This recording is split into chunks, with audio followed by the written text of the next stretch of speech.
Welcome to TradeNBI.com. This is John. This report is for the 7th of April. Well, Fed, like I said, you can't fight them.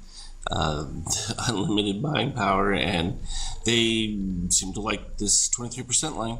And then we had the 2505, which was the break above, as we started to see from, well, it was a couple of days ago, the start of the steel rising. Even within this no steel reset, just approaching the 50% mark anyway. We had the orange dip below the red, and green crossing up. Hadn't quite moved, but the red had already pivoted up to prevent that, but power to it. And it just kept going. You know, if we look at our daily, we haven't talked about the ATR Buster program, which bought way back here at the beginning of this setup, looking for large swings, and boy, they got it 26 to 27. But you had to endure almost equal amount to the downside, so that's the drawback of large ATR. NQ standpoint, it's at the 50%. So, and on rising gold, so the potential is it could keep going. Now, is there justification? Not even going to get into those kind of issues. Right? We need to look at the euro, bouncing back a little with, this is not really impacted by Boris Johnson being incapacitated or whatever. What you have is our blue line, which is sort of their safety net because they cannot afford the euro to break down much further, particularly back down to these lows, because it becomes very scary for them as far as their prospects for what happens to the EU, really. So it's a dynamic situation there. Well, you know, the U.S. is going to do what they can to try and push it. We don't know what their level is, particularly at this particular spot in time. We do know that's already almost overbought here with the yellow extremes showing up. So it's going to have to, it's breaking into a new zone with DOC red. If that doesn't get it above the 23%, there ain't a whole lot that's going to. Let's look at some gold real quick. Got these charts laid out and sort of went backwards on me. Gold breaking out towards the new highs. So it could be there at any point, and that's not unexpected. We're expecting potential for hyperinflation situation, and if that occurs, you're going to see much stronger gold move. Because they're already talking about another round of stimulus checks and everything else, and you're just compounding more on top of more. But under the new declaration with the Fed being under Treasury, all bets are off. You can do pretty much what you want. And I think at a certain point you could just forgive the debt, because all that's been done is the Federal Reserve is buying up the debt the U.S. is issuing. So it doesn't even exist. I was playing around with the 25K from just the simple of ease in what I've done adjustment-wise with the Power Mode 2. The single cross of the steel below on the rising cyan color here is the buy, and as long as it stays above that magenta line, it's in complete buy.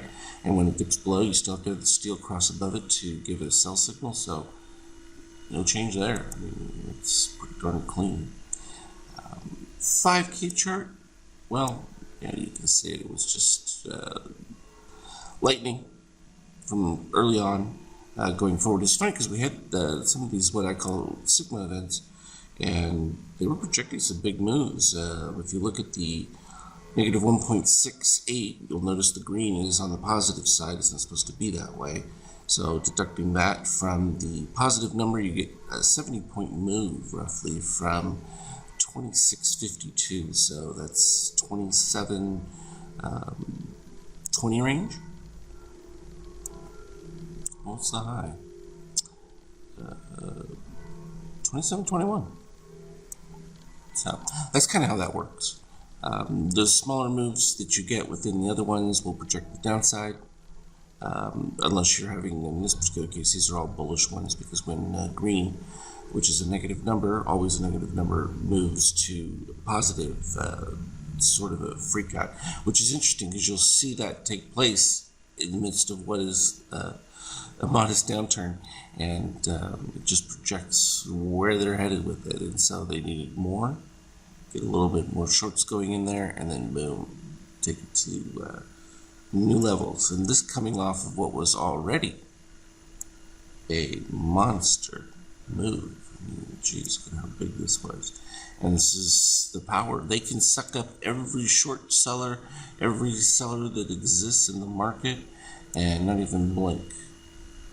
Now, of course, you're hearing the optimism of this, that, and the other. I'm not sure what version of optimism, other than more stimulus checks, and things are going to get rougher, is all we've heard. So,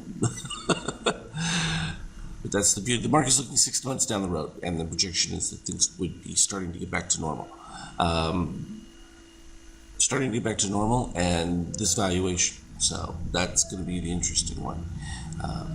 And again, this is kind of an indication to everyone that these values are completely arbitrary, and the dynamic of it is pretty much set by the signals that we get on a regular basis. And